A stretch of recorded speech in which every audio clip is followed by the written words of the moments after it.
तो ये बैठे न्यूट्रॉन भाई साहब, ये बैठे न्यूट्रॉन भाई साहब, अभी बोल रहे हैं बैठे बैठे एटम के अंदर कि तुम मुझे यहाँ ढूंढ रहे हो और मैं तो न्यूक्लियस के अंदर तुम्हारा इंतजार कर रहा हूँ। मेरे ऊपर चार्ज नहीं है, मेरे ऊपर मास है। हाँ जी मनुष्य, वेलकम टू साइंटिफिक शर्मा। मैं कौन? मैं सौरभ शर्मा। तो आज जो है, आज बात करेंगे डिस्कवरी ऑफ न्यूट्रॉन की। बड़ा अच्छा टॉपिक, छोटा सा टॉपिक, नन्ना मुन्ना सा टॉपिक। इससे पहले हम पढ़ चुके हैं, इससे पहले क्या पढ़ चुके हैं? इससे पहले पढ़ चुके हैं हम discovery of electron, discovery of proton और डिस्कवरी ऑफ नहीं फिर रदरफोर्ड एटॉमिक मॉडल। आज पढ़ेंगे डिस्कवरी ऑफ न्यूट्रॉन। जरूरत क्या पड़ी? डिस्कवरी ऑफ न्यूट्रॉन क्यों हुई? तो डिस्कवरी ऑफ न्यूट्रॉन इसलिए हुई, पेन ढूंढ रहा था मैं, सॉरी। तो डिस्कवरी ऑफ न्यूट्रॉन इसलिए हुई है कि जो एटम है, देखिए यहाँ पर कुछ चीज़ें लिख रखी है मैंने, मिटा देता हूँ फिर समझाता हूँ आपको। देखो जरा, डिस्कवरी ऑफ न्यूट्रॉन इसलिए हुई है क्योंकि एटॉमिक मास की लड़ाई हो रही है। एटॉमिक मास की, ये एटॉमिक मास फिक्स नहीं निकल पा रहा, ढंग से नहीं निकल पा रहा है। क्यों नहीं निकल पा रहा है? तो देखो जरा, कारण समझते हैं कि इलेक्ट्रॉन और प्रोटॉन की डिस्कवरी से ये पता चला कि इलेक्ट्रॉन आसपास चक्कर लगाते हैं, बीच में पाया जाता है प्रोटॉन, पॉजिटिवली चार्ज्ड, और इस प्रोटॉन की वजह से एटम का एटॉमिक मास डिफाइन हो रहा था। सिर्फ किसकी वजह से? पहले एटॉमिक मास की वजह, सॉरी प्रोटॉन की वजह से। तो प्रोटॉन की वजह से अगर डिफाइन हो रहा था तो हाइड्रोजन तक तो बात सही निकल के आ रही थी, हाइड्रोजन का एटॉमिक नंबर 1। अब अगर एटॉमिक नंबर 1 और एटॉमिक मास हमको 1 पता है, अब फिलहाल उस समय कैसे देखो, प्रोटॉन अगर इसके पास 1 है तो इसका मतलब इसका एटॉमिक मास क्या आएगा? एटॉमिक मास आएगा 1 यूनिफाइड एटॉमिक मास, ठीक है। लेकिन अगर इसके बाद दूसरे एटम्स की बात करें हम, जैसे बात करें हम किसकी? हीलियम एटम की। हीलियम का एटॉमिक नंबर 2, एटॉमिक मास 4। अब ये 4 हो रहा है, लेकिन अगर आप प्रोटॉन के हिसाब से देखो, सिर्फ प्रोटॉन के हिसाब से, तो एटॉमिक नंबर 2 है, इसका मतलब नंबर ऑफ प्रोटॉन 2। तो एटॉमिक मास तो निकल के आना चाहिए था, एटॉमिक मास तो निकल के आना चाहिए था 2। लेकिन आया कितना? आया निकल के 4 निकल के आया, मतलब डबल। लिथियम की बात करें, लिथियम की बात करते हैं। लिथियम का एटॉमिक नंबर 3, इसका मतलब नंबर ऑफ प्रोटॉन 3। तो कायदे से एटॉमिक मास कितना आना चाहिए था? एटॉमिक मास आना चाहिए था 3, लेकिन निकल के कितना आया? एटॉमिक मास 7 यूनिफाइड मास, डबल से भी ज्यादा। अब इससे हुआ खटका, इससे बात पता चली कि एटम के अंदर इलेक्ट्रॉन और प्रोटॉन के अलावा और कोई सा एक ऐसा एटम है जो एटॉमिक मास कंटेन कर रहा है। अब ये बहुत टाइम तक पता नहीं चली लोगों को, बहुत टाइम, इलेक्ट्रॉन प्रोटॉन की डिस्कवरी के बहुत टाइम बाद। कब पता चली? 1932 में चैडविक ने एक एक्सपेरिमेंट करा। देखो जो लिख रखा है उसके बारे में पढ़ते पहले। He bombard a thin sheet of beryllium with alpha particle. इनने बेरिलियम की शीट पर अल्फा पार्टिकल गिरा है। बहुत काम का अल्फा पार्टिकल, हाथी पार्टिकल पढ़ चुके हूँ रदरफोर्ड एटॉमिक मॉडल में। पीछे जाओ, साइंटिफिक शर्मा लेक्चर 4, हाँ लेक्चर 4 में हम पढ़ चुके हैं। क्या पढ़ चुके हैं? अल्फा पार्टिकल के बारे में। कैसे बनता है? 2 इलेक्ट्रॉन निकालते हैं, पॉजिटिवली चार्ज पार्टिकल क्या कहलाता है? डबल पॉजिटिवली चार्ज पार्टिकल क्या कहलाता है? Alpha particle. तो ये वही अल्फा पार्टिकल की बुछार करवाई इन्होंने बेरिलियम की शीट पर। तो इस बार अल्फा पार्टिकल को कौन बुला रही है? बेरिलियम की शीट। आजा आजा आजा कलेजा में समा जा करके बुला रही है। कौन? बेरिलियम की शीट। किसको बुला रही है? हीलियम को, अल्फा पार्टिकल को बुलाया, दोनों जुड़े, दोनों का संगम हुआ, ठीक है। ये बंधन तो बेरिलियम का अल्फा पार्टिकल से बंधन है, तो ये बंधन करवाया। तो बंधन करवाने से क्या बना? नई चीज बनी। क्या बनी नई चीज? कार्बन का एटम बन गया, है ना, जिसका एटॉमिक नंबर 6। कैसे एटॉमिक नंबर 6? इसका एटॉमिक नंबर 4, इसका एटॉमिक नंबर 2, कंबाइन हुए एटॉमिक नंबर 6। लेकिन एटॉमिक मास की बात करें, इसका एटॉमिक नंबर 9, नहीं मास 9, एटॉमिक मास 4, दोनों कंबाइन होने चाहिए थे, तो एटॉमिक मास होना चाहिए था यहाँ पर 13। हुआ कितना? 12। होना कितना चाहिए था? 9 + 4 13। हुआ कितना? 12। इसका मतलब एक कोई ऐसा पार्टिकल है जो एटॉमिक मास खा गया। एटॉमिक मास खा गया। अब कौन खा गया एटॉमिक मास? तो ये बैठे न्यूट्रॉन भाई साहब, ये बैठे न्यूट्रॉन भाई साहब, अब ये बोल रहे हैं बैठे बैठे एटम के अंदर कि तुम मुझे यहाँ ढूंढ रहे हो और मैं तो न्यूक्लियस के अंदर तुम्हारा इंतजार कर रहा हूँ, मेरे ऊपर चार्ज नहीं है, मेरे ऊपर मास है। तो ये मास कौन खा गया इस तरीके से, चश्मा पहन के बैठेंगे, कौन खा गया मास? न्यूट्रॉन खा गया। ये पता करा चैडविक ने। और कैसे पता करा? कि जब ये कार्बन एटम बन गया, 12 एटॉमिक मास, एक एटॉमिक मास एक्स्ट्रा जा रहा था, अलग निकल रहा था, तो इन्हें देखा, इन्हें आसपास लगाई electric field, positive plate negative plate, कि अगर कोई पॉजिटिवली चार्ज पार्टिकल होता तो इधर नेगेटिव प्लेट की तरफ आ जाता, अगर नेगेटिवली चार्ज पार्टिकल होता तो पॉजिटिव की तरफ आ जाता।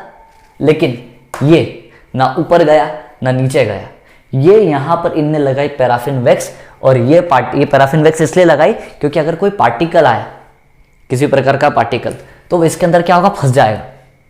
रेडिएशंस तो निकल जाएंगे, रेडिएशंस आर पार निकल जाएंगे, लेकिन अगर कोई पार्टिकल होगा तो इसके अंदर आके क्या होगा? फंस जाएगा। और ऐसा ही हुआ, बिल्कुल ऐसा ही हुआ। ये न्यूट्रॉन आकर जो इतनी देर से अमिताभ बच्चन बन के घूम रहा था, वो यहाँ आके फंस गया। किसमें फंस गया? पैराफिन वैक्स में। जब इन्हें निकाल के देखा तो पता चला कि हाँ, इस पर एटॉमिक मास होता है, इस पर एटॉमिक मास होता है।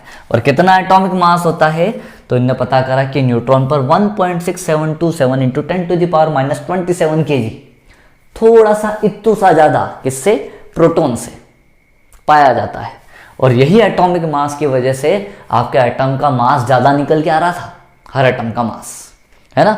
इससे पता चला कि एक और पार्टिकल होता है जिस पर चार्ज तो नहीं होता है किसी भी प्रकार का भाई साहब, होता क्या है? तो होता है मास। और उस पार्टिकल का नाम क्या रखा गया? चूंकि न्यूट्रल पार्टिकल है इसलिए उसका नाम रखा गया न्यूट्रॉन्स। तो इस तरीके से 3 तरीके के सब एटॉमिक पार्टिकल हमारे सामने मिल गए, इलेक्ट्रॉन, प्रोटॉन, न्यूट्रॉन। ठीक है, इलेक्ट्रॉन पर निगेटिव चार्ज, प्रोटॉन पर पॉजिटिव चार्ज और न्यूट्रॉन पर कोई चार्ज ही नहीं। अब जब ये तीनों पार्टिकल मिल गए तो एटॉमिक नंबर और एटॉमिक मास की नई डेफिनेशन बनी, वो हम पढ़ते हैं। पहले आप इसका स्क्रीनशॉट ले लीजिए। तो अब बात कर लेते हैं किसकी? एटॉमिक नंबर और एटॉमिक मास की। पहले बात करते हैं एटॉमिक नंबर की। तो देखो डेफिनेशन मैंने बोर्ड पे लिख दी, क्या है? Atomic number of an atom is equal to number of proton present in the atom, किसी एटम के present in the nucleus, nucleus के अंदर पाए जाने वाले प्रोटॉन, या फिर बाहर चक्कर लगाने वाले आउटसाइड, प्रेजेंट आउटसाइड, ठीक है, बाहर चक्कर लगाने वाले इलेक्ट्रॉन। इन दोनों की संख्या पर डिपेंड करेगा आपके एटम का एटॉमिक नंबर। अब आपको पता है कि एक एटम न्यूट्रल कब है? जब उसके अंदर जितने प्रोटॉन होते हैं उतने न्यूट्रॉन होते हैं, मतलब जितने प्रोटॉन के नंबर उतने क्या होंगे? इलेक्ट्रॉन के नंबर। अगर ये दोनों बराबर है तो यही तो कहलाएगा उसका एटॉमिक नंबर। अगर मान लो एक एटम जिसके पास नंबर ऑफ प्रोटॉन 1 है और नंबर ऑफ इलेक्ट्रॉन 1 है, ये दोनों अगर आपस में इक्वल है तो यही बनेगा उसका क्या? एटॉमिक नंबर, है ना।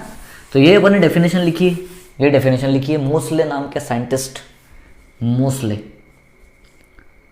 मोसले नाम के साइंटिस्ट ने ये नई प्रकार के एटॉमिक नंबर की डेफिनेशन दी।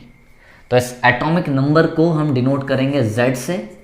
तो Z equals to number of proton या फिर नंबर ऑफ इलेक्ट्रॉन, ये कहलाएगा आपका एटॉमिक नंबर। जैसे फॉर एग्जांपल एक एटम है जिसके अंदर नंबर ऑफ प्रोटॉन आप मान लो 3 है, सीधी सी बात है। अगर वो एक न्यूट्रल एटम है तो उसके अंदर जितने प्रोटॉन होंगे उतने उसके अंदर क्या होंगे? Electron.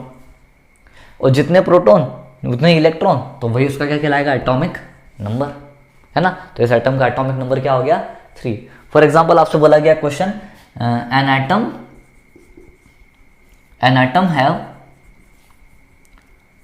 Atom have number of electron equals to 6, then find the atomic number. तो आपको पता है कि एटॉमिक नंबर कितना निकल के आएगा? एटॉमिक नंबर भी कितना निकल के आ जाएगा? जितने उसके अंदर नंबर ऑफ इलेक्ट्रॉन होंगे या फिर जितने उसके अंदर नंबर ऑफ प्रोटॉन होंगे। तो अगर इलेक्ट्रॉन 6 है इसका मतलब प्रोटॉन भी 6, तो नंबर ऑफ तो एटॉमिक नंबर भी 6। और किसका होगा एटॉमिक नंबर 6? कार्बन का, कार्बन एटम। तो ये तो हो गया एटॉमिक नंबर। ऐसे बात करते हैं हम किसकी? एटॉमिक मास की। इसका स्क्रीनशॉट ले लीजिए जल्दी से, 1 2 3 ले लिया। चलिए अब बात करते हैं एटॉमिक मास की।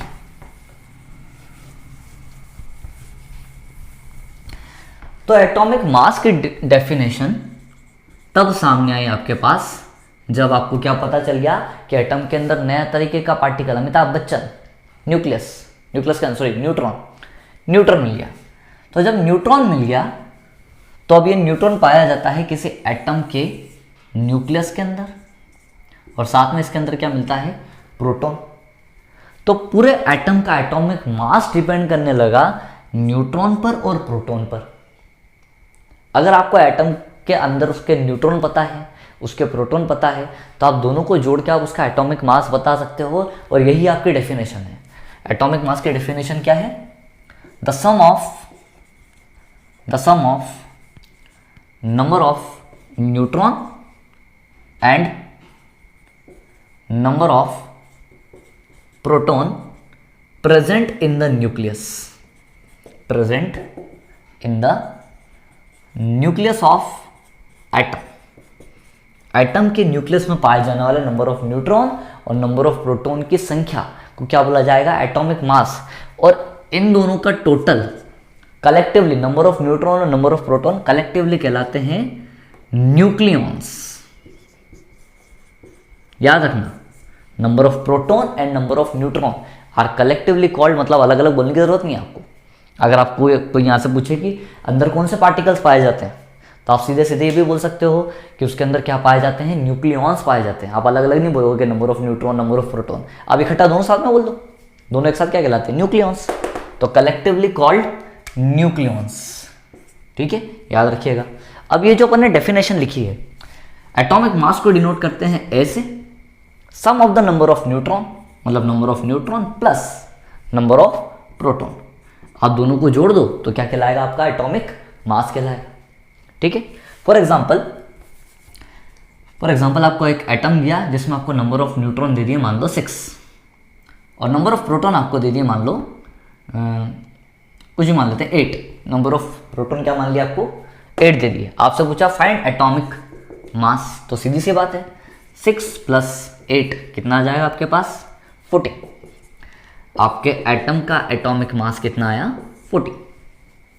या एक और क्वेश्चन दे दिया आपको, एक और क्वेश्चन कर लेते हैं हम कि मान लो एक एटम है, an atom have number of electron equals to 8 and number of neutron equals to 10, कुछ भी मान लेते हैं, number of neutron equals to 10, then find the atomic mass. तो आपको पता है formula, A equals to number of proton plus number of neutron. लेकिन यहाँ तो इलेक्ट्रॉन दिए, तो पुरानी डेफिनेशन एटॉमिक नंबर की डेफिनेशन से आपको पता है कि जितने इलेक्ट्रॉन होते हैं उतने ही तो प्रोटॉन होते हैं एटम के अंदर। अगर आपको इलेक्ट्रॉन भी दिए हैं तो इसका मतलब इसके अंदर नंबर ऑफ प्रोटॉन भी कितने होंगे, 8 ही होंगे। तो ये मिल गया, देखो आपको न्यूट्रॉन 10 प्रोटॉन 8, मतलब टोटल कितना एटॉमिक मास आ गया आपके पास 18। ये देखिए, ये एटॉमिक नंबर की डेफिनेशन हो गई। एक टाइप से क्वेश्चन और पूछा जा सकता है हमारे पास कि मान लो